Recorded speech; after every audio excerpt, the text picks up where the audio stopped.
বেগম খালেদা জিয়া এই মানুষটা আর যাই হোক কোনদিন দেশ ছেড়ে পালায়নি। জেল কেটেছেন, অসুস্থ হয়ে দেশে পড়েছিলেন। দেশের মানুষকে তিনি এত ভালোবাসেন, কখনো দেশের মানুষকে বিপদে ফেলে পালিয়ে যায়নি। আর উনি নিজের জীবনটা আগে দেখলো। কথা কন না কেন চলে গেলেন? যাওয়ার তো কথা ছিল না। আর মেয়ের একবার শান্তির জায়গা পেলে সহজে ছাড়ে না। এই শান্তির জায়গা টিকে থাকার জন্য পুরো পৃথিবীতে অশান্তি জানাবে। কথা বলে না, মাঝে মাঝে আসতে চায়। মেয়ে মানুষ কতদিন বাইরে থাকবে? আমরাও বলি আপনি আসেন, এই দেশ আপনার স্বামীর, এই দেশ আপনার বাবা, আপনি আসেন। ববু আইবা তুমি আইবা গো, সেই দিন আইসা বুবু ক্ষমতা পাইবা না। ও ববু আইবা তুমি আইবা গো, সেই দিন আইসা বুবু ক্ষমতা পাই। খোঁজ নাই বুবু কাদের কাকার, অবস্থা খারাপ দরবেশ বাবার। হাউ নাঙ্কেল এখন সামনে আসে না, নেতা কর্মী সব জেলের ভিতর, আমি আছি ডরের ওপর, কখন জানি আসে গ্রেফতারি পরোয়ানা। বুবু আইবা তুমি আইবা গো, সেই দিন আইসা বুবু চিয়ার পাইবা না।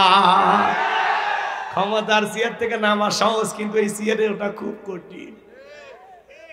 যাদেরকে টপ করে পদ্মা সেতু থেকে ফেলে দিব, ওরাই টপ করে ক্ষমতার চেয়ারে বসে গেল। এটা কি কথা? দুইটা মানুষকে তুচ্ছ তাচ্ছিল্য করেছিল, আজকে দুইটা মানুষই সম্মান নিয়ে আসে। কথা কন না কেন? একজন বিমানে চড়ে রাজিকে ভাবে চিকিৎসা করার জন্য বিদেশে চলে গেল। কথা বলেন। আমার ভাইয়েরা মন খারাপ করবেন না, জুলুম কখনো চিরস্থায়ী হয় না।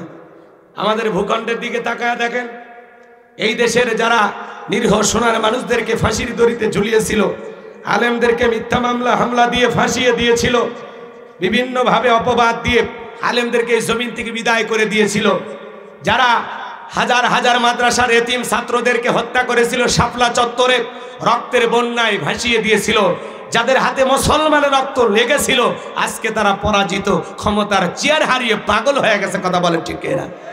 এই জন্য আল্লাহ ধরে না, যেদিন ধরবে বাপ টাকার টাইম দেবে না। ইন্না বাতাসা রাব্বিকা লাশাদীদ, আল্লাহর পাকড়াও বড় কঠিন। কথা বলেন ঠিক কিনা? আমরা চাইলাম ম্যাডাম পদত্যাগ করেন, আল্লাহ বলে কিসের পদত্যাগ? এরা যে অন্যায় অপরাধ করেছে, শুধু পদত্যাগ না, আমি আল্লাহ এদেরকে দেশ ত্যাগ করতে বাধ্য করব। কথা বলেন ঠিক কিনা? পৃথিবীর ইতিহাসে এইরকম পতন প্রধানমন্ত্রীর থেকে শুরু করে এমপি মন্ত্রী, আমলা কামলা, নায়ক গায়ক, শিক্ষক বলেন, ডাক্তার বলেন, পিয়ন বলেন, এমনকি ইউনিয়ন পর্যায়ের যারা নেতা কর্মী তারা পর্যন্ত ফেলে গেছে। কথা বলে ঠিক কিনা? মসজিদের ইমাম পর্যন্ত ফেলে গেছে। এরকম পতন পৃথিবীর ইতিহাসে কারো ঘটছে কিনা আমাদের জানা নাই। কথা বলেন না কেন? এগুলো আল্লাহর খেলা। যেন জুলুম করতে নাই। ক্ষমতা আল্লাহর দেয়া নিয়ামত, জনগণের দেয়া আমানত। নিয়ামত পেয়ে শুকরিয়া আদায় করা লাগে, আর আমানতের দায়িত্ব সঠিকভাবে জনগণকে বুঝিয়ে দিতে হবে। কথা বলেন না কেন? কি ওয়াজ চলবে না? দোয়া করব। মাঝে মাঝে কল রেকর্ড ফাঁস হয়, উনি রাগ করে হেলিকপ্টার নিয়ে চলে গেছে। কেন চলে গেলেন? আবার এখন বলেন আমি দেশের খুব কাছে আছি, চট করে ঢুকবেন, এতে বের হলেন কেন? কথা বলেন। আপনি যদি পদত্যাগ করে জেলেও যাইতেন, আপনার অনুসারীরাও খুশি থাকতো, দেশের মানুষও শান্তিতে থাকতে পারত। কথা বলেন ঠিক কিনা? কিন্তু এইভাবে পালিয়ে যায়, দেশের অনেক বড় ক্ষতি আপনারা করেছেন। কথা বলেন ঠিক কিনা? আমরা সিদ্ধান্ত নেব আগামীতে আর যাই হোক কোন নারীকে এই দেশের প্রধানমন্ত্রী বানাবো না। নারীরা বোঝেন না, রাগ বেশি, জেদ বেশি, অভিমান বেশি। অভিমান করে টান টুকলা বেঁধে স্বামীর বাড়ি থেকে বাপের বাড়ি চলে যায়। মাঝে মাঝে স্বামীর সাথে ঝগড়া লাগে, বাড়ির হাড়ি পাতিল ভেঙে ফেলা যায়, স্বামী তুলে আছাড় মারে। ওদের রাগ বেশি, জেদ বেশি। এই জন্য কোন নারীকে আর ভবিষ্যতে প্রধানমন্ত্রী বানানো যাবে না। এই দেশে আগামীতে পুরুষ প্রধানমন্ত্রী যেই দলেরই হোক, কারা চান হাত তুলে দেখান। লিল্লাহে তাকবীর। হ্যাঁ, নারীদের দেখার দিন শেষ। আগামীতে পুরুষের বাংলাদেশ। আমেরিকার 47তম প্রেসিডেন্ট হলো ডোনাল্ড ট্রাম্প। আমেরিকার ইতিহাসে আজ পর্যন্ত কোন নারীকে ওরা প্রেসিডেন্ট বানায়নি, তাহলে আমরা কেন পারবো না? কথা কন না কেন? দেখেন না কি যে 16 বছর লাগছে শান্তির জায়গা ছাড়তে। এই জন্য ভাইয়েরা আমার, ইসলামের অবস্থা সব সময় ভালো থাকে না। নবী আমার ডেকে বলে, বেলাল ইসলামের অবস্থা এখন ভালো না, আপাতত কালেমা পড়েছো, প্রকাশ করা যাবে না। হযরতে বেলাল ডেকে বলে, নবী আমার জীবনের কোনো দাম নাই, আমার মনি বোমাইকে বলেছিলাম উর্দুম্বা ছাগল পেশাব পায়খানা করে দেয়, এই ঘরে থাকতে আমার বড় কষ্ট হয়। ওমাই ডেকে বলে, বেলাল উর্দুম্বা ছাগলের দাম আমার কাছে আছে, কিন্তু তোর মতো কালো হাফসি বেলালের দাম আমার কাছে নাই। নবী গো, আপনি শুধু আমাকে দোয়া করে দেন, মৃত্যু পর্যন্ত যেন কালেমার পথে টিকে থাকতে পারি। এই কথা বলে হযরতে বেলাল চলে গেলেন। পরদিন সকালবেলা, অনেকটা বেলা হয়ে গেছে, সূর্য উদয় হয়ে গেছে, হযরতে বেলাল দরজা খোলে না। অন্য চাকর যারা আছে নালিশ নিয়ে চলে গেছে ওমায়ের কাছে, যা বলে কি হয়েছে? বলে এখন পর্যন্ত বেলাল দরজা খোলে নাই, ময়লা আবর্জনা পরিষ্কার করে নাই, তাই নাকি? বলে হ্যাঁ। ঠিক আছে চলো যাই। দরজায় ডাক দেয়, বেলাল দরজা খোল। হযরতে বেলাল দরজা খোলে না, জোরে করে ধাক্কা মারছে, যখন দরজা খুলে গেছে তখন এইবার ওমায় তাকায় দেখে সেই রাত্রিতে হযরতে বেলাল কালেমা পড়ে মুসলমান হয়েছে। ওই রাত্রিতে একটা উর্দুম্বা ছাগলের কাছে কোনো পেশাব পায়খানা নাই, জোরে বলেন মারহাবা। এইবার ওমায় ডেকে বলে, চাকরের দল বেলালের বিরুদ্ধে মিথ্যা অভিযোগ দাও, তোমরা যখন ঘুমাচ্ছিলে বেলাল তখন ময়লা আবর্জনা পরিষ্কার করেছে, তাকায় দেখো না একটা উর্দুম্বা ছাগলের কাছে কোনো পেশাব পায়খানা নাই, যাও নিজেদের কাজ করো। ওদেরকে তাড়িয়ে দিয়ে এক পা দুপা করে বেলালের কাছে চলে গেলেন। হযরতে বেলাল দেয়ালে পিঠটা লাগাইয়া জিহ্বা নাড়ায়া জিকিরি করে কার? এইবার হযরতে বেলালের কাছে যা হালকা করে ধাক্কা মারছে, যখন জবান দিয়ে কালেমার আওয়াজ বের হয়েছে, তখন ওমায় ডেকে বলে, বেলাল তোর জবান দিয়ে কি শুনলাম, তুমি কি মুসলমান হয়েছো? হযরতে বেলাল ডেকে বলে, মুসলমান হয় যারা মিথ্যা কথা বলতে পারে না তারা। অকুলু কওলান সাদীদা, মুসলমানেরা হবে সত্যবাদী, মুসলমানেরা কখনো মিথ্যাবাদী হতে পারে না। আর আমাদের সমাজে এত মিথ্যাবাদী বাজান, মিথ্যা কথা বলতে বলতে চেহারাটা বেঁকা হয়ে গেছে, একবার কবরে চলে গেছে। এত মিথ্যা কথা বলে, ভরা পেটে মিথ্যা, খালি পেটে মিথ্যা। মিথ্যা না বললে নাকি পেটের ভাত হজম হয় না। শয়তান পর্যন্ত বলে আমি এত খারাপ না। কথা বলেন ঠিক কি না? মুসলমান কখনো মিথ্যাবাদী হতে পারে? বলে হেলিকপ্টার দিয়ে পানি দিয়েছিলাম, হেলিকপ্টার থেকে যদি পানি দেন তাহলে ছাদের শিশুটা কিভাবে মারা গেল, পথচারী কিভাবে মারা গেল? কথা বলেন ঠিক কিনা? জাতির মানুষের জানা শেষ হয়ে গেছে, এখনো ভিডিও ফুটেজগুলো আছে। মিথ্যা বলে কোনো লাভ নাই, শাক দিয়ে মাছ ঢাকার চেষ্টা করে কোনো লাভ হবে না। জাতির মানুষ কি আর আগের মতো বোকা আছে? চলেন ভাইয়ের আমার, সামনের দিকে যে আমি যে কথা বলতে চাচ্ছিলাম। এবার ওমায় থেকে বলে, বেলাল তোরে উর্দুম্বা ছাগলের মালিক বানায় দেব, ভালো ঘরের ব্যবস্থা করে দেব থাকার জন্য। হযরতে বেলাল ডেকে বলে, ওমাইয়া দুনিয়ার কোনো পার্থিব সম্পদের বিনিময়ে বেলাল তার ঈমান বিক্রি করবে না। আল্লাহু আকবার। এই কথা শোনার পরে ওমায় ডেকে বলে, বেলাল আমার কথা না শুনলে বড় নেতা আবু জেহেলকে খবর দিব। হযরতে বেলাল ডেকে বলে, কোন বড় নেতা ছোট নেতা এখনো কাউকে গোনার টাইম নাই। আমি দুনিয়ার কোন আবু জেহেলকে ভয় করি না, আমি ভয় করি আমার আল্লাহকে। আল্লাহ ছাড়া দুনিয়ার কোনো মানুষকে ভয় করা জায়েজ নাই। আল্লাহু আকবার বলে। এবার উমাইয়া দৌড়ে চলে গেল আবু জেহেলের বাড়িতে, যাই বলে, নেতা সংবাদ খুব খারাপ, আমার বাড়ি কিন্তু দেখ বেলাল কালেমা পড়ে মুসলমান হয়েছে। তাই নাকি? বলে হ্যাঁ ঠিক আছে চলো যাই। এইবার আবু জেহেল তার বিশাল একটা বাহিনী ছিল, সাঙ্গপাঙ্গ ক্যাডার মাস্তান ছিল, যাদের কাজই হলো মুসলমানদের উপর নির্যাতন জুলুম চালানো। আজও পৃথিবীর জমিনে তাকায় দেখবেন জালেমদের বিশেষ একটা বাহিনী থাকে, যাদের কাজই হলো টুপিওয়ালা দাড়িওয়ালা ইমানদার মুসলমানদের উপর নির্যাতন জুলুম চালানো। কথা বলেন ঠিক কিনা? আবু জেহেলের বিশেষ বাহিনী ছিল। এই আবু জেহেল সেই আবু জেহেল হযরত সুমাইয়াকে লজ্জাস্থানে বল্লম দিয়ে আঘাত করে দুনিয়ার জমিন থেকে বিদায় করে দিয়েছিল। কথা বলেন ঠিক কিনা? আমার ভাইয়েরা, আবু জেহেল চলে আসলো, বেলালকে ডাইকে বলে, বেলাল এই দিকে আয়। এ বেলাল এসব কি শুনছো, তুমি নাকি মুসলমান হয়েছো? হযরত বেলাল ডেকে বলে, হ্যাঁ যা শুনেছেন সত্য, গতকাল রাত্রিতে নবীজির হাতে হাত রেখে আমি কালেমা পড়ে মুসলমান হয়েছি। আবু জেহেল ডেকে বলে, বেলাল আমি তোরে পার্সোনাল ভাবে মহাব্বত করি, তোর উপর একটা বিশেষ দরদ ভালোবাসা আমার কাজ করে। বেলাল রে, তুমি যদি চাও উর্দুম্বা ছাগলের মালিক বানায় দেব, ভালো থাকার ঘরের ব্যবস্থা করে দেব, ব্যবসা বাণিজ্য যদি করতে চাও, দিরহাম টাকা পয়সা পুঁজি যা লাগে সব তোমারে দেব। বেলাল তুমি চাইতে দেরি, তোমার চাহিদা পূরণ করতে আমরা দেরি করব না। হযরতে বেলাল ডেকে বলে, আবু জেহেল রে, দুনিয়ার পার্থিবের সব সম্পদ, এই পৃথিবীর সব সম্পদ যদি আমি বেলালকে দিতে চাও, দুনিয়ার সব সম্পদ ছাড়তে রাজি, বিশ্ব নবীর কালেমা ছাড়তে রাজি নাই। বলেন আল্লাহু আকবার। বেলালের মতো যারা খাঁটি ইমানদার, এদেরকে টাকা দিয়ে কেনা যায় না। মুনাফিক মার্কা মুসলমান যারা, টাকার কাছে বিক্রি হয় তারা। টাকা সেই দিকে ওদের ফতুয়া সেই দিকে, টাকার জোরে ওদের ফতুয়া ঘরে। টাকা পাইলে পাতিলের 5 গোলাম হয়। কথা বলেন না কেন? ঠিক বলছি না? টাকা পাইলে বৈধকে অবৈধ বলে ফতুয়া দেয়, আর অবৈধকে বৈধ বলে ফতুয়া দেয়। নেতা যেই দিকে ঘুরাই ফতুয়া ওই দিকে ঘুরে। কথা কন না কে? কিসের জোরে? কিসের জোরে? ভাইরা আমার, বেলালের মতো যারা খাঁটি ইমানদার, এরা টাকার কাছে বিক্রি হবে না। বেলালের মতো যারা খাঁটি ইমানদার, এরা মরতে রাজি, ফাঁসিতে ঝুলতে রাজি, কিন্তু বাতিলের কাছে মাথা নত করবে। কিন্তু মুনাফিক মার্কা মুসলমান যারা, ওদের সকাল বিকাল কেনা যায়, সকাল বিকাল বিক্রি করা যায়। কথা বলেন ঠিক কি না? আমরা বেলালের মতো ইমানদার হতে রাজি আছি তো ইনশাআল্লাহ? আমার ভাইরা চলেন সামনের দিকে যায়। আবু জেহেল দেখে বলে, বেলাল এত বড় লোভনীয় প্রস্তাব দিলাম, রাজি হইলা না, প্রত্যাখ্যান করলা, তাহলে সোজা আঙ্গুলে ঘিউ না উঠলে আঙ্গুল একটু বাঁকা করা লাগবে। এই কথা বলে যুবকদের লেলিয়ে দিল, চাবুক দিয়ে পিঠাও। হযরত বেলালকে চাবুক দিয়ে পিটাইতে পিটাইতে কালো চামড়া গুলো ফেটে রক্ত ঝরা শুরু হয়ে গেল। ওরা যত জোরে চাবুক মারে, বেলাল তত জোরে আল্লাহর নামের জিকির করে। চাবুক দিয়ে পিটাইতে পিটাইতে কালো চামড়া গুলো ফেটে রক্ত ঝরা শুরু হয়ে গেল। আবু জেহেল ডেকে বলে, বেলাল মারতে মারতে কালো চামড়া গুলো ফেটে রক্ত ঝরতেছে রে বেলাল, তারপরে কি কালেমা ছাড়বি না? হযরতে বেলাল ডেকে বলে, আবু জেহেল রে, মারতে মারতে যদি মেরেও ফেলে দাও, আমি জীবন দিতে রাজি, নবীজির কালেমা ছাড়তে রাজি নাই। আল্লাহু আকবার।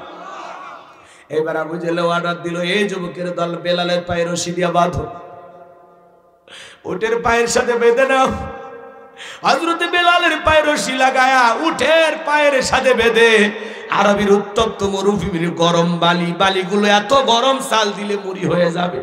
উত্তপ্ত গরম বালিতে হযরত বেলালকে ছেঁচড়াইয়া ছেঁচড়াইয়া নিয়ে ঘোরা গেল। বাবলা গাছের কাঁটাগুলো জিহ্বার ভিতরে পেরেকের মতো মারা গেল। এত নির্যাতন জুলুম করার পরে বিকেল বেলা নিয়ে এসে বলে, বেলাল চাবুক দিয়ে পিটাইলাম, পায়ে রশি লাগাইয়ে নিয়ে ঘুরলাম, এত নির্যাতন জুলুম করা হলো রে বেলাল, তারপরে কি নবী মুহাম্মদের কালিমা ছাড়বি না? হযরতে বেলাল ডেকে বলে, আবু জেহেল রে, মারতে মারতে যদি মেরেও ফেলে দাও, বেলালের নিঃশ্বাস থাকবে যতদিন, বেলাল ইসলামের পথে টিকে থাকবে ততদিন। বলুন আল্লাহু আকবার। এবার আবু জেহেল ডেকে বলে, এই যুবকের দল, যাও, বিশাল বড় একটা পাথর নিয়ে এসে বেলালের বুকের উপরে চাপায়া দাও। অনেক বড় একটা পাথর নিয়ে এসে হযরতে বেলালের বুকের উপরে চাপায়া দেওয়া হলো। হাত বাঁধা, পা বাঁধা হযরতে বেলাল, বুকের উপরে অনেক বড় পাথর। আবু জেহেল মনে করলো পাথরের চাপার আঘাতে বেলাল মারা যাবে, এই কথা ভেবে কাফেররা চলে গেল। হযরতে বেলাল বুকের উপরে বিশাল বড় পাথর, এরপরে জিহ্বা নাড়ায়া জিকির করে। কার জিকির বন্ধ নাই? আপনাকে আমাকে জিকির করার জন্য কেউ মারে না, পেটে না, ধমক দেয় না, কিন্তু আমরা বড় কপাল পরা আল্লাহর জিকির করি না। কথা বলে না? হাদিস শরীফের ভিতরে আসছে বাজান, বিশ্বনবী বলেছেন, আল্লাহর জিকিরে যার জিহ্বাটা তরুতাজা থাকবে, আল্লাহর জিকিরে যার জিহ্বাটা ভিজে থাকবে, ওই জিহ্বাওয়ালা মানুষ কোনোদিন জাহান্নামের আগুনে জ্বলবে না। চিৎকার মেরে বলুন সুবহানাল্লাহ। ফাযকুরুনি আযকুরুকুম ওয়াশকুরুলি ওয়ালা তাকফুরুন। তোমরা আমারে স্মরণ করো, আমি আল্লাহ তোমাদেরকে স্মরণ করব। কৃতজ্ঞতা প্রকাশ করো, অকৃতজ্ঞ হইও না। চলতে ফিরতে জিকির করা যায়, মাঠে কাজ করতে করতে জিকির করা যায়, অফিসে বসে বসে জিকির করা যায়, দোকান ব্যবসা বাণিজ্য করেন ওই জায়গায় বসে বসে জিকির করা যায়। জিকির করার জন্য আলাদা সময় লাগবে না, সব সময় জবানে চালু থাকবে সুবহানাল্লাহ, আলহামদুলিল্লাহ, আল্লাহু আকবার, লা ইলাহা ইল্লাল্লাহ সুবহানাল্লাহি বিহামদিহি সুবহানাল্লাহিল আযীম। পারবো তো ইনশাআল্লাহ? আল্লাহ কবুল করুন, চিল্লা বলুন আমিন। হযরতে বেলাল বুকের উপরে বিশাল বড় পাথর, জিহ্বা নাড়া আল্লাহর জিকির করে আর ডেকে বলে আল্লাহ। আমি বেলালের বুকের উপরে পাথর থাকার কারণে তোমার মতো মালিকের জিকির করতে বড় কষ্ট হয়। তুমি তো সেই আল্লাহ, ইব্রাহিমের জন্য যদি নমরুদের আগুনকে ফুলের বাগান বানায় দিতে পারো, ও আল্লাহ তুমি কি পারো না আমি বেলালের বুকের পাথরটাকে তুলার মতো নরম বানায় দিতে? হযরতে বেলাল দোয়া করতে দেরি, আসমানের মালিক আল্লাহ দোয়া কবুল করতে দেরি করে নাই। বেলালের বুকের পাথরটাকে আমার আল্লাহ তুলার মতো নরম বানিয়ে দিয়েছেন। বলুন সুবহানাল্লাহ। আশিক রাসূল বেলাল, নবীর পাগল বেলাল, নবীকে কতটা ভালোবাসতেন জানেন? বিশ্বনবী যখন মক্কা নগরীতে পথ চলতো, হযরত বেলাল একবার ডানে যায় আর একবার বামে যায়।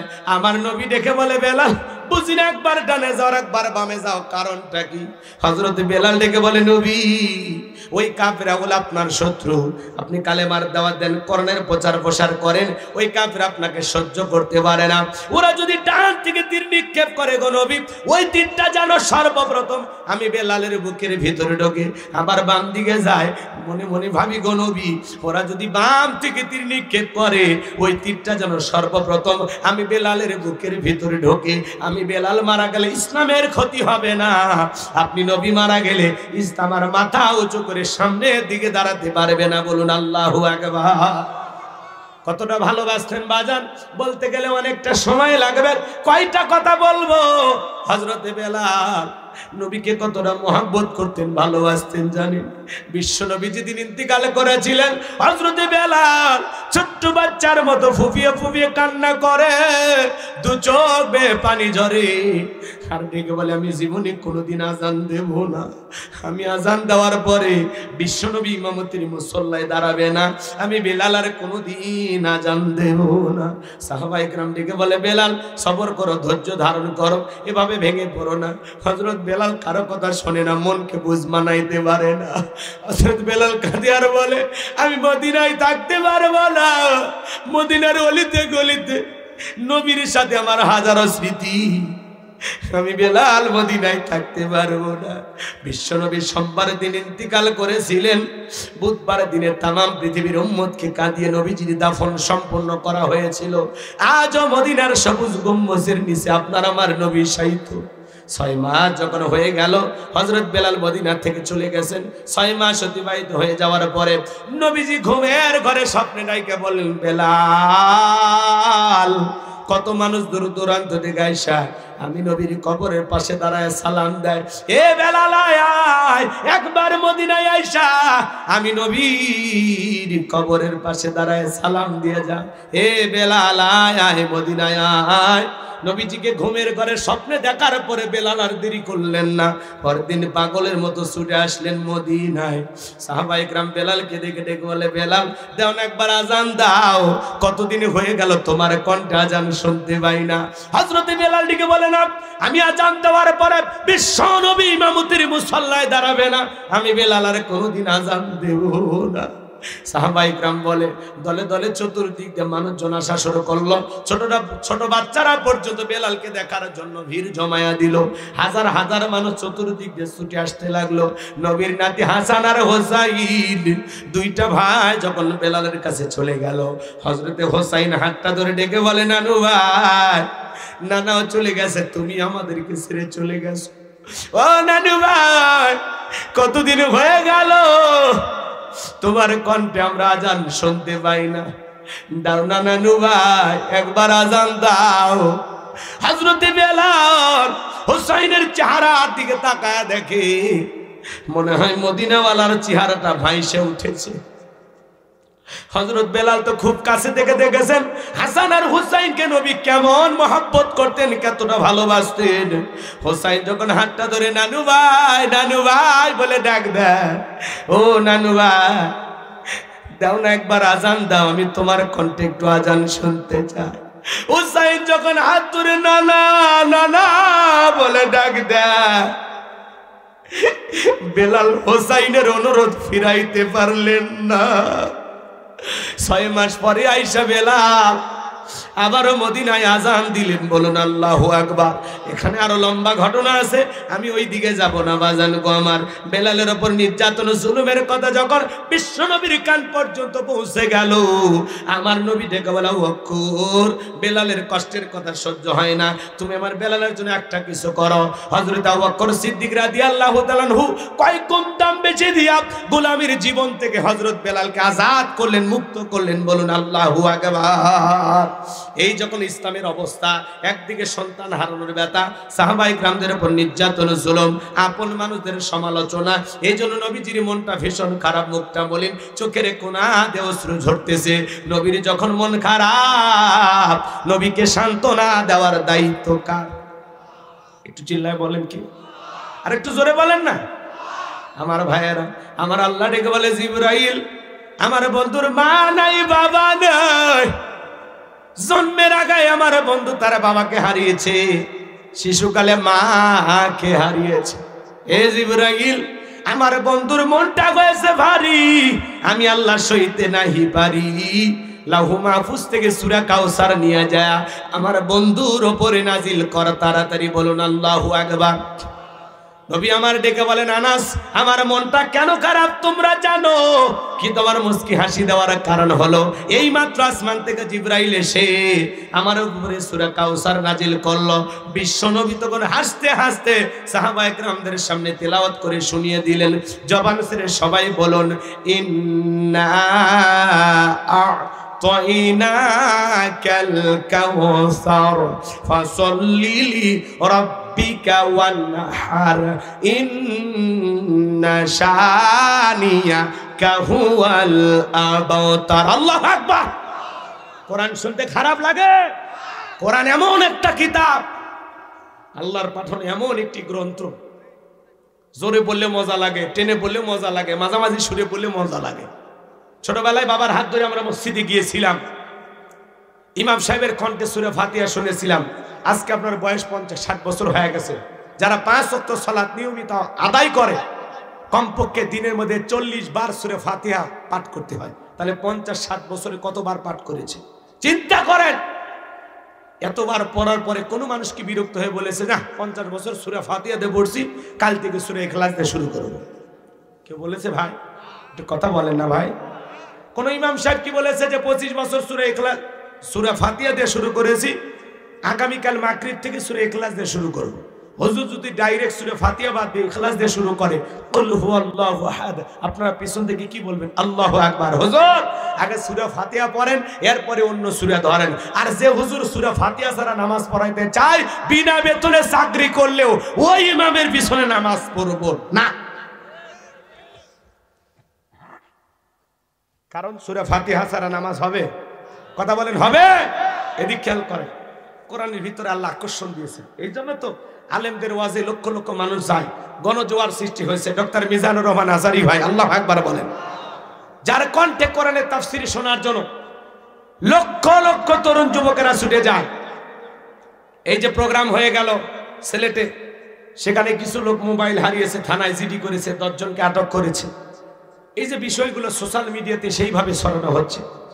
কেউ কে লিখতেছেন কিভাবে আজারি সাহেব জনপ্রিয়তা অর্জন করলেন। মনে রাখবেন, কোরআন একটা মধু, আর আপনারা যারা আসছেন সবাই হলো মৌমাছি। সুবহানাল্লাহ বলবেন না? কোরআনের ভিতরে আল্লাহ পাক এমন একটা আকর্ষণ দিয়েছেন, এমন একটা মধু দিয়েছেন, কিয়ামত পর্যন্ত এই কোরআন মুসলমানের কাছে বিরক্ত লাগবে না। যত বক্তাই ওয়াজ করুক, যত আলেমেরাই কথা বলুক, যত শুনবে তত বেশি মজা পাবে। সুবহানাল্লাহ। মনটা যদি আবু বকরের মতো নরম হয়, কোরআন শুনলে ঈমান বাড়বে। জাদাতহুম ঈমানা। কোরআন শুনলে মুমিনের ঈমান কি পায়? বৃদ্ধি পায়, ব্যাটারিতে চার্জ হয়। দুর্বল ঈমানটা কোরআন শুনে তরুতাজা হয়ে যায়। আল্লাহু আকবার বলেন। ডক্টর মিজানুর রহমান আজারি ভাই বাংলাদেশের একজন রত্ন, কথা বলেন ঠিক কিনা? মুসলিম উম্মার সম্পদ। তাকে নিয়ে অনেক মানুষ সমালোচনা করেন, কিন্তু আমার ভাই এগুলোর তোয়াক্কা করে না, এগুলোকে উনি পাত্তাই দেয় না, কথা বলে ঠিক কিনা? আবার যদিও সমালোচনার জবাব দেন, এমন ভাষায় দেন ওদের নামও নেই না, কথা কয় নাকি? কি সুন্দরভাবে উপস্থাপন করেন। যে যারা আমার ভুল ধরার জন্য কলম খাতা নিয়ে বসে পড়ে আমি তাদেরকে ভালোবাসি, কথা কয় নাকি? যে ভাইয়েরা আমার কথাকে নিয়ে টল করেন, সমালোচনা করেন, আমাকে পছন্দ করেন, আমাকে নিয়ে আলোচনা সমালোচনা করেন, আমি তাদের উপরকেও ভালোবাসি। পরিশেষে একটি ডায়লগ দেন, হেরে যাবে ওদের হিংসা, জিতে যাবে আমাদের ভালোবাসা। আল্লাহু আকবার বলেন। তো ডক্টর মিজানুর রহমান আজহারী ভাইয়ের মাহফিলে লক্ষ লক্ষ মানুষ কোরআনের কথা শোনার জন্য ছুটে যায়, আর কিছু বিশৃঙ্খলাকারীরা হট্টগোল সৃষ্টি করার জন্য পায়তারা করে। এর পেছনে কিছু কারণ থাকতে পারে। আগামী প্রোগ্রামগুলোতে খুব কঠোরভাবে এই বিষয়টা নজরদারিতে আনা লাগবে, কথা বলেন ঠিক কিনা?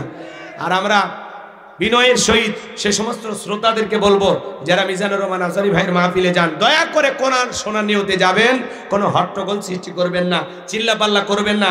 আমার ভাইকে কথা বলার পরিবেশ আপনারা তৈরি করে দিবেন, কথা বলেন ঠিক কিনা? আমরা কোরআনের পাখি আল্লামা সাইদি হুজুরকে হারিয়েছি, আমরা পেয়েছি ডক্টর মিজানুর রহমান আজহারীকে। আমরা চাই আল্লামা সাইদি রেখে যাওয়া ময়দানে সাইদি সাহেবের যোগ্য উত্তরসূরি হিসাবে ডক্টর মিজানুর রহমান আজহারী ভাই এর জাতির মানুষকে কোরআনের পথে, ইসলামের পথে আহ্বান করবেন, তরুণদেরকে, যুবকদেরকে ইসলামের দিকে ডাকবেন, কথা বলেন ঠিক কিনা? আল্লামা সাইদি হুজুরকে আমরা কোনো দিন ফিরে পাবো না। হাজার বছর এরকম সোনার মানুষের জন্ম হবে কি আমরা জানি না, কিন্তু আমরা তরুণ কিছু দিনের দায়ী পেয়েছি। মানুষ যাদের কথা শোনার জন্য পাগল হয়, খেয়ে না খেয়ে তাদের মাহফিলে যা উপস্থিত হয়, তার মধ্যে ডক্টর মিজানুর রহমান আজহারী ভাই একজন। আল্লাহু আকবার বলেন। মুফতি আমির হামজা ভাই আছেন, মাওলানা আব্দুল্লাহ আলামিন ভাই আছেন, সাদিকুর রহমান আজহারী আছেন, শাইখ আহমদুল্লাহ, আব্দুল হাই মোহাম্মদ সাইফুল্লাহ, হাফিজুর রহমান কুয়াকাটা, এভাবে ওলামা ইকরামদের অভাব না। আলহামদুলিল্লাহ বলেন। আল্লামা মামুনুল হক, আল্লাহু আকবার বলেন। অনেক ওলামা ইকরাম যাদের মাহফিলে লক্ষ লক্ষ মানুষ, আল্লাহু আকবার বলেন। চরমনায়ের হুজুর যেখানে যান, চরমনায় পীর সাহেব দুই ভাই আছে না, ওনারা দুইজনই পীর সাহেব, আল্লাহু আকবার বলেন। ওনারা যেখানে মাহফিলে যান সেখানেও লক্ষ লক্ষ মানুষ। এই যে ইসলামের যে গণজোয়ার সৃষ্টি হয়েছে, যেভাবে মানুষ কোরআনকে, ইসলামকে পছন্দ করতেছে, যেভাবে ওলামা ইকরামদের দ্বীনি মজলিসে তাফসীরুল কোরআন মাহফিলে ছুটে যাচ্ছে, এই গণজোয়ার প্রমাণ করে আগামীতে, এদিক খেয়াল করেন, আগামীর দেশ আলেমদের বাংলাদেশ, কথা বলেন না কেন?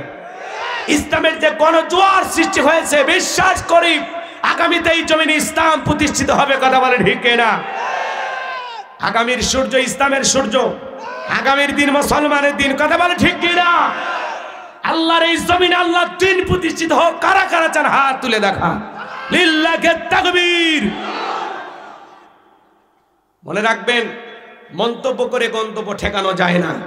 যারা সমালোচনাকারী তারা নিচু মনের মানুষ, ওদের কাজই জন্মই হয়েছে সমালোচনা করার জন্য। কিন্তু ওদের সমালোচনা শুনে আমরা চুপ করে বসে থাকলে হবে না। কথা কি বুঝাইতে পারলাম নাকি আপনারা রাগ করছেন? ডক্টর মিজানুর রহমান আজহারী ভাইকে মহব্বত করেন তো আপনারা? সবাই ভালোবাসেন তো? আলহামদুলিল্লাহ। ওনাকে অনেকেই কথা বলেন।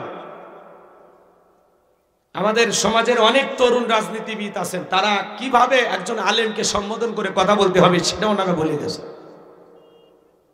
ওনারা বলতেছে আলেমেরা নাকি ধর্ম ব্যবসায়ী। আস্তাগফিরুল্লাহ, নাউযুবিল্লাহ। কোরআন সুন্নাহর কথা বললে, হক কথা বললে, আল্লাহর জমিনে আল্লাহর দ্বীন কায়েমের কথা বললে, আল্লাহর আইনকে প্রতিষ্ঠিত করতে হবে, কোরআন সুন্নাহর সঠিক মেসেজ যখন আমরা জাতিকে দিতে চাই, আমাদেরকে ধর্ম ব্যবসায়ী বলে ট্যাগ লাগাইতে চায়। এজন্য আমরা পরিষ্কার ভাবে বলবো, রাজাকার রাজাকার, খেলার দিন শেষ। এগুলো আর খায় না, এগুলো আর চলবে না, কথা বল ঠিক কিনা? আগামীতে যদি আবারও কেউ নতুন করে রাজাকারের ট্যাগ লাগাইয়া রাজাকারকে ট্রাম্প কার্ড হিসেবে ব্যবহার করে এই দেশের সোনার মানুষ ওলামা ইকরামদের দিকে বাঁকা চোখে তাকায়, এই জাতির মানুষ উচিত জবাব দেবে, কথা বলে ঠিক কিনা? রাজাকার রাজাকার বলে আর লাভ হবে না। কিসের রাজাকার বলেন? আমাদের পরিচয় আমরা বাংলাদেশী। আমরা বিমানের তলা ফেটে পড়ি নাই, আমরা তিস্তা নদীর পানি দিয়ে কচুরি পানার মতো ভেসে আসি নাই। আমরা এই দেশের ভাড়াটিয়া না, আমরা এই দেশের নাগরিক। আলেমদেরকে বেইজ্জত করতে যারা চাইবে, লাঞ্ছিত যারা করতে চাইবে, মনে রাখবেন ওই সমস্ত বেঈমানদের দাঁত ভাঙা জবাব দেওয়ার জন্য কারা কারা প্রস্তুত? হাত তুলে দেখা। লিল্লাহি তাকবীর। আলেমদের ভুল ধরবে আলেমেরা। কোন ভ্যানওয়ালা যদি বলে বিমানের পাইলটের বিমান চালান ভালো হচ্ছে না, মানা যায়? হ্যাঁ, সাধারণ একটা মানুষ যদি যায় ডাক্তারকে বলে ভাই আপনি যেভাবে অপারেশন করতেছেন কিন্তু ভালো হচ্ছে না, ডাক্তারের ভুল ধরবে ডাক্তার, পাইলটের ভুল ধরবে পাইলট, আলেমের ভুল ধরবে আলেম। কথা বলে না তো মাঝখানে আপনারা কি বোঝেন? মানুষকে একটু কোরআন সুন্নাহর দিকে ডাকলেই আল্লাহর জমিনে আল্লাহর দ্বীনকে প্রতিষ্ঠিত হবে, কোরআনের আইন বিধান প্রতিষ্ঠিত করতে হবে। আপনাদের কাছে কি মনে হয় এটা খালি গতানুগতিক একটা ধর্মীয় বই, ধর্মীয় কিতাব? কথা বলেন না কেন? এটা হলো মানব জাতির সংবিধান, তিবিয়ান আর লিকুল্লি শাই। মানব জীবন পরিচালনা করার জন্য রান্নাঘর থেকে পার্লামেন্ট পর্যন্ত যত নিয়ম নীতি দরকার সব আল্লাহ তাআলা দিয়েছেন। আল্লাহু আকবার বল। কোরআন হলো মুসলমানদের সংবিধান। আজকে যারা সমালোচনা করতেছেন মনে রাখবেন, একদিন তাম পৃথিবীর নেতৃত্ব দেবে মুসলমানেরা, আর তার সংবিধান হবে আল কোরআন। তাম পৃথিবীতে এমন একদিন শান্তি প্রতিষ্ঠিত হবে, কোথাও চুরি থাকবে না, দুর্নীতি থাকবে না, ছিনতাই থাকবে না, ডাকাতি থাকবে না। পুরো পৃথিবীর কর্তৃত্ব, রাজত্ব, পাওয়ার, ক্ষমতা আসবে মুসলমানদের হাতে। আল্লাহ আকবার। আমরা স্বপ্ন দেখি। কি দেখি বলেন? জোরে বলেন, কি দেখি? স্বপ্ন দেখি পুরো পৃথিবীর নেতৃত্ব দিবে মুসলমানেরা, আর তার সংবিধান হবে কি? আল কোরআন। মনে থাকবে তো ইনশাআল্লাহ? এটা শুধুমাত্র একটি কিতাব বা বই না, এটা হলো মানব জাতির সংবিধান। সকল ধর্মের মানুষের কথাই কোরআনের ভিতরে আছে না? কার সাথে কি আচরণ করতে হবে, জায়গা জমির ভাগ বন্টনের কথা আছে না? আত্মীয় স্বজনের হকের কথা আছে না? চুরি যদি চুরি করে তার আইন আছে না? জিনা করলে তার শাস্তি আছে না? কি চান? আসেন না। আপনারা যারা বোঝেন না আমাদেরকে নিয়ে উল্টোপাল্টা মন্তব্য করেন, জালেমেরা ওয়াজ মাহফিলে যা রাজনীতি করে, একটু দয়া করে আসেন না ভাই, এক জায়গায় বসে একটা সেমিনার করি, কথা বলি। কোন জায়গায় আপনার ভুল মনে হয় আসুন না, কাদা চোরাচুরি না করে এক জায়গায় বসে আমরা একটু আলোচনার মাধ্যমে সমাধান করি। দেখি তো আপনাদেরকে আমরা বুঝাইতে পারি কিনা। এখানে সেখানে মাইক ধরে বেকাতারা কথা বুঝলেন না, এতে হিতে বিপরীত হয়ে যাবে। কথা কন ঠিক কিনা? আমার ভাইয়েরা চলুন সামনের দিকে যাই বাজান গো আমার।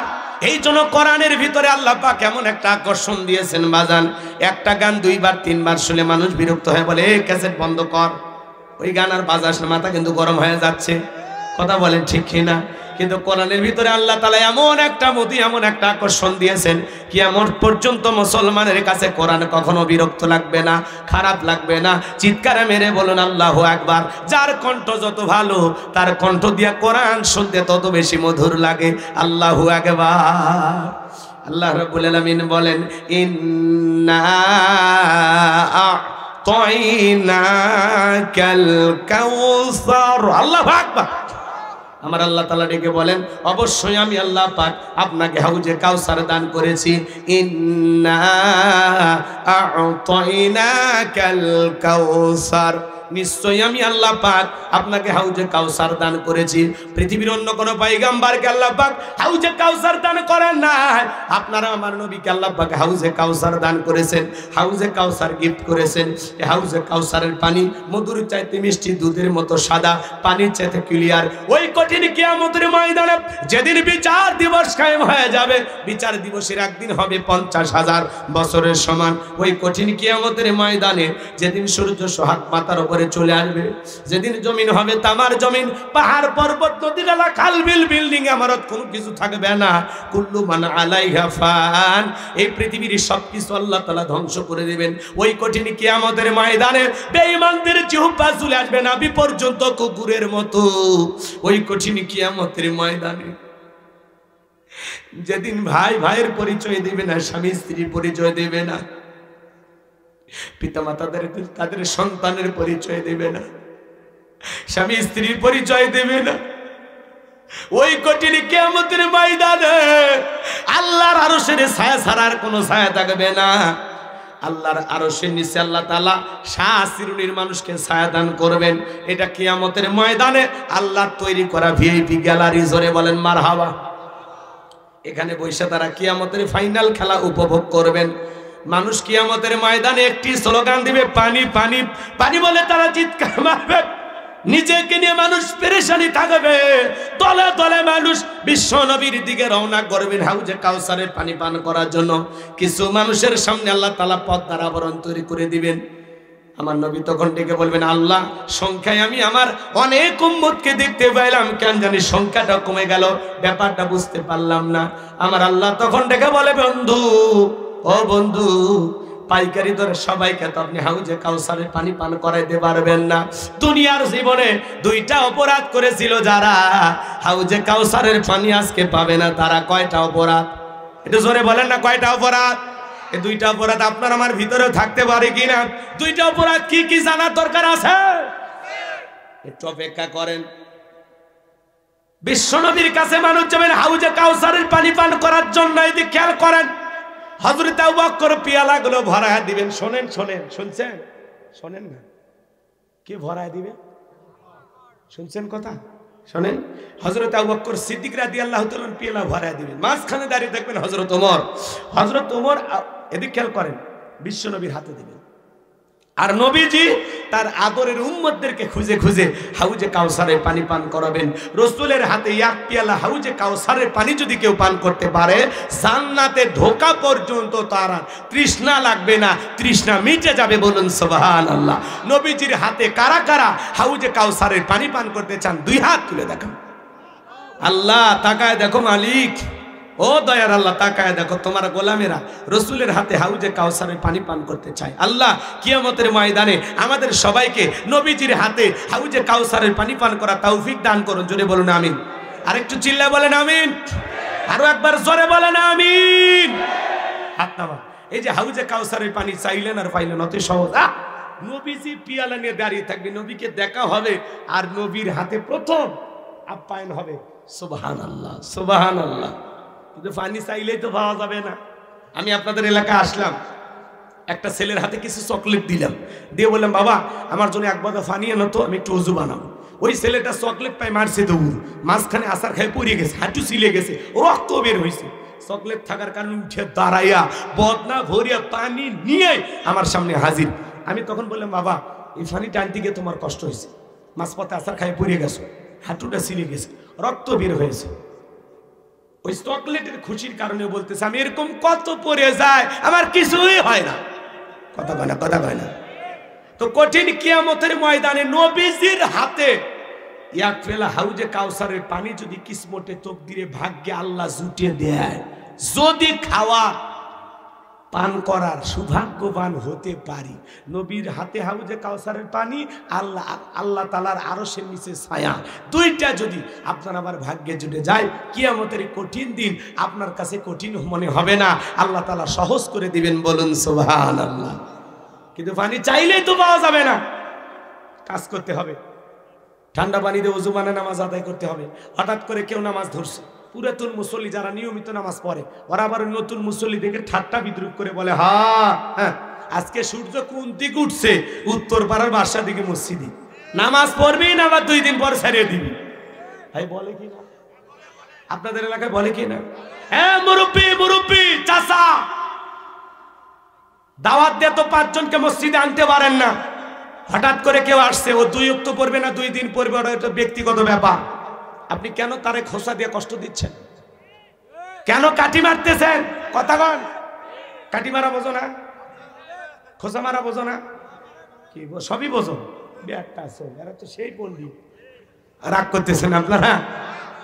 আপনার উচিত তার জন্য দোয়া করে যে, ভাই তুমি মসজিদে আসছো দেখে দিলটা ভরে গেছে, আল্লাহর কাছে দোয়া করি আল্লাহ যেন মৃত্যু পর্যন্ত তোমাকে মসজিদে এসে সিজদা দেওয়ার তৌফিক দান করেন। কথা বল ঠিক কিনা?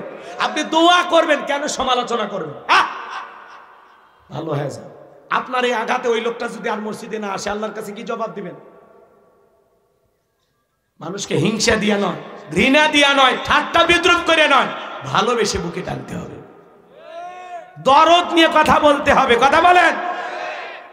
ইসলাম সৌন্দর্য, ইসলাম আল্লাহদের আখলাক চরিত্র দেখে অমুসলিমেরা কালেমা পড়ে মুসলমান হবে, আর আপনার আমার চরিত্র। রাগ করতেছেন?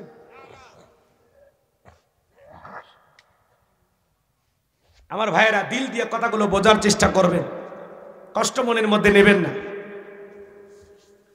পারলে ওই মুসল্লির সাথে বৈশা চা খাবেন, সে খুশি হবে। কথা কয় না? যুবক বয়সে একটু দাড়ি রাখছে, এটা নিয়েও সমালোচনা করে। হ্যাঁ, এই বয়সে বুড়ের ভাব ধরলি।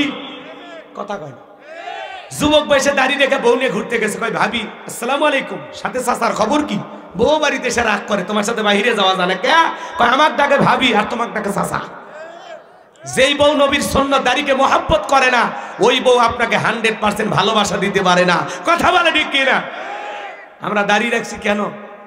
নবীজিকে ভালোবাসে। এটা এই দাড়ির ভিতরে আছে মদিনাওয়ালার প্রেম। কথা বলে ঠিক কিনা? দাড়ি হলো পুরুষের সৌন্দর্য। আর 70 বছর বয়স হয়ে গেছে, তাও সেলুনের জায়গায় সাইজ করিয়ে দিই। কয় চাচা এইবারে না আর কাইটেন না, চামড়া জড়ে গেছে। কয় যেভাবেই হোক, তখন পিলাস দিয়ে চামড়া টানিয়ে তাও সেভ করে। এরকম লোক আছে না ভাই? কাটিয়ে দি। দাড়ি নাকি চুলকে? চুলকে তোর দাড়ি? হ্যাঁ বেটা, কবরে যা ফেরেশতারা মলম নিয়ে বসে আছে, তোর চুলখানি বন্ধ করে দিবি। কথা কন ঠিক কি না? ইবাদতে কোনো অজুহাত চলবে না। এই দাড়ি, টুপি খোলা যায়, জুব্বা খোলা যায়, কিন্তু দাড়ি এমন একটা সুন্নত, 24টা ঘন্টায় লাগে থাকে। সুবহানাল্লাহ বলেন। পাগলিরা বোঝে না দাড়িওয়ালা মানুষের কি গুণ, পাগলিরা বোঝে না। রাগ করতেছেন মনে হয় আপনারা? সামনের দিকে যাই যুবক করে। হাউজে কাউসারের পানি পান করতে গেলে কাজ করতে হবে দুইটা আঙ্গুল তুলে বলেন তো, কাজ করতে হবে কয়টি? 2টি। আরো জোরে। এ ভাই হাত নাই আপনাদের? সবাই একটু হাত তুলে দেখান না। ঘুম ধরছে নাকি? তাকবীর দেন, লিল্লাহি তাকবীর। তাহলে হাউজে কাউসারের পানি পান করতে গেলে কাজ করতে হবে কয়টি? 2টি। আরো জোরে। জোরে বলো না। হাত তামান একটু মিছিল করে অভ্যাস করেন। সামনে মিছিল করা লাগে। 15 বছর মিছিল করতে পারেনি, এবার দেখা যাবে আপনাদের দম কেমন। চলুন বাজান, কি 2টা কাজ করতে হবে আল্লাহ 2 নম্বর আয়াতে জানিয়ে দিলেন। ফাসল্লিলি রাব্বিকা ওয়ানহার। বলেন বলেন, ফাসল্লিলি রাব্বিকা ওয়ানহার। 1 নাম্বার হলো ফাসল্লিলি রাব্বিকা, রবের উদ্দেশ্যে সালাত আদায় করা লাগবে। নামাজ হবে একমাত্র কার জন্য? আরেকটু জোরে বলেন, কার জন্য? ইন্না সালাতি ওয়া নুসুকি ওয়া মাহইয়ায়া ওয়া মামাতি লিল্লাহি রাব্বিল আলামিন। সূরা আনাম আয়াত নাম্বার 162। আল্লাহ রাব্বুল আলামিন জানিয়ে দিলেন, নবীজি আপনি বলুন, আমার নামাজ, আমার কুরবানি, আমার জীবন, আমার মরণ লিল্লাহি রাব্বিল আলামিন, আসমান জমিনের প্রতিপালকের জন্য। তাহলে মুমিন জীবনের সব ইবাদত হবে একমাত্র আল্লাহ তাআলাকে রাজি খুশি করার জন্য। কথা বলেন ঠিক কি না? ফাসল্লি রাব্বিকা, রবের উদ্দেশ্যে সালাত, নামাজ হবে একমাত্র রবের জন্য, লোক দেখানোর জন্য নয়। ফাওয়াইলুল লিল মুসাল্লিন আল্লাযীনা হুম আন সালাতিহিম সাহুন। দুর্ভাগা হতভাগা সে সমস্ত নামাজি যারা লোক দেখানোর জন্য সালাত আদায় করে। আল্লাহ কি বলেন? ফাসল্লি লিরাব্বিকা, রবের উদ্দেশ্যে সালাত, নামাজ হবে একমাত্র আল্লাহ তাআলার জন্য। কদ আফলাহাল মুমিনুন আল্লাযীনা হুম ফি সালাতিহিম খাশিউন, যারা নিজেদের সালাত বিনয়ের সহিত, নম্রতার সহিত, আল্লাহর ভয় নিয়ে আদায় করে। কার ভয়ে? নামাজের মতো আদায় করা দরকার আছে না নাই?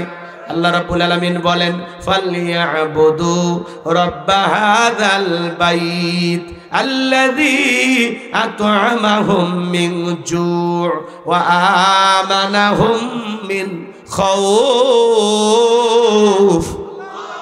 আল্লাহ তাআলা ডেকে বলেন, এই ঘরের মালিকের ইবাদত করো। ইবাদত কিন্তু ঘরের না, ঘরের মালিকের। ঘরের মালিক কে? শোনেন ভাই, 12:30 কিন্তু বাজেনি। 2-1 উঠিচ্ছেন, ওয়াদা ভঙ্গ করেন কেন? ওয়াদা ভঙ্গ করা মুনাফিকের লক্ষণ। কথা বলে ঠিক না? একটু ধৈর্য ধরেন, এই কয়েকটা মিনিট শোনেন, মূল আলোচনায় চলে আসছে। শোনেন, একটু শোনেন। ফালিয়াবুদু রাব্ব হাযাল বাইত, এই ঘরের মালিকের ইবাদত করো। ইবাদত যদি ইবাদতের মতো হয়, নামাজ যদি নামাজের মতো হয়, বান্দা 5 ওয়াক্ত সালাতে মাথা নত করে আমি আল্লাহকে যদি সিজদা দিতে পারো, আপনার নামাজ যদি নামাজের মতো হয়, আল্লাহ তাআলা ডেকে বলে, যে বান্দা 5 ওয়াক্ত সালাতে মাথা নত করে আমি আল্লাহকে সিজদা দিতে পারবে, আমি আল্লাহ তাকে 2টা জিনিস দেব। 1 নাম্বার, বান্দা তোমার রিজেকের টেনশন করা লাগবে না, আমি আল্লাহ তোমাদের জন্য রিজেকের ব্যবস্থা করে দেব। চিৎকার মেরে বলুন সুবহানাল্লাহ।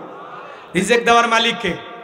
উত্তর পাড়া রাজ্জাক, ওইটা তো আব্দুর রাজ্জাক। আব দাস, গোলাম, বান্দা, কথা বলে ঠিক কিনা? রাজ্জাক কে? জনে বলেন কে? আপনাদের এলাকায় একটা প্রাণী বের হয় রাত 1-2টার দিকে, কু কইয়া ছিলে, ওর নাম কি? শিয়াল পণ্ডিত।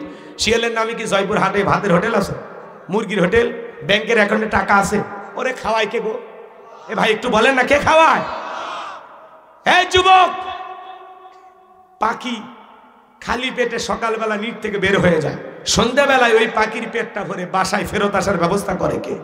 তাহলে যদি পাখিকে খাওয়ায়, শিয়ালকে খাওয়ায়, পৃথিবীর এত মাকলুককে খাওয়ায়, আমরা হলাম আশরাফুল মাকলুকাত, আল্লাহর ভিআইপি সৃষ্টি। কুনতুম খায়রা উম্মাতিন উখরিজাত লিন-নাস। আল্লাহ তাআলা আপনাকে আমাকে উত্তম জাতি বানাইছেন, আল্লাহকে আমাদেরকে না খাওয়ায় রাখবে? জোরে বলেন, না খাওয়ায় রাখবে? আমার আল্লাহ ডেকে বলেন, ওয়া মা মিন দাব্বাতিন ফিল আরদি ইল্লা আলাল্লাহি রিজকুহা। আল্লাহ তাআলা সূরা হুদের ভিতরে জানায় দিলেন, পৃথিবীতে এমন কোন বিচরণশীল প্রাণী নাই যার রিজিকের ব্যবস্থা আমি আল্লাহ আসমান থেকে করি না। ওই আটলান্টিক মহাসমুদ্রের 33,000 ফিট গভীরতল পানি নিচে থাকা ছোট্ট একটা প্রাণী, তার রিজিকের ব্যবস্থাও আমি আল্লাহ আসমান থেকে করি। বলুন সুবহানাল্লাহ। আল্লাহ ডেকে বলে, বান্দা 5 ওয়াক্ত সালাতে মাথা নত করতে পারলে, নামাজের মতো আদায় করতে পারলে, 1 নাম্বার আমি আল্লাহ তোমাদেরকে রিজিকের ব্যবস্থা করব, আমি আল্লাহ তোমার রিজিকের ব্যবস্থা করব। 2 নাম্বার হলো, বান্দা তোমার জীবনে কোনো ভয় থাকবে না, সকল ভয় থেকে আমি আল্লাহ নিরাপত্তা দেব। রাত 2টায় মনে করেন আপনি কালাই থেকে আপনাদের এলাকায় আসবেন, অথবা ধরেন 5 বিবি থেকে আপনার এখানে আসবেন, মনে মনে ভাবতেছেন আল্লাহ পকেটে 2 লাখ টাকা আছে, রাত 2টা বাজে, টাকা নিয়ে বাড়ি পর্যন্ত যাইতে পারবো নাকি টাকা যান 2টা হারাবো, ভয় আছে না নাই? চোর ডাকাতের ভয় আছে না নাই? কথা বলেন না।